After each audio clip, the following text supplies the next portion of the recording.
Can you use your csTimer even when you don't have your internet connection?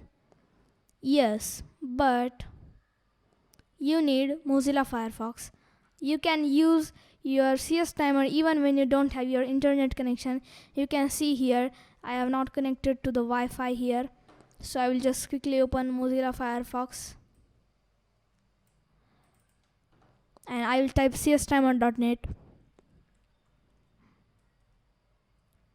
Enter. You can see this. Okay, you can see this csTimer still works. I'll quickly show you. I will just start the timer.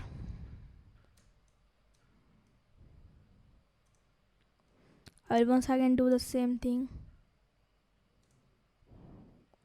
Okay, now even and this times are also have been saved. I will just show you. I will close this tab.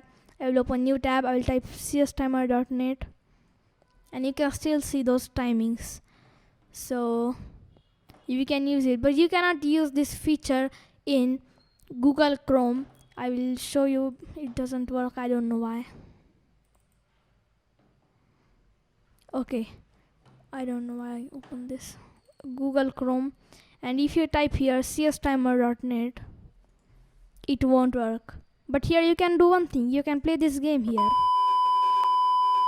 Okay, that is going to be it for this week's video. Thank you so much for watching, and I will meet you in the next video.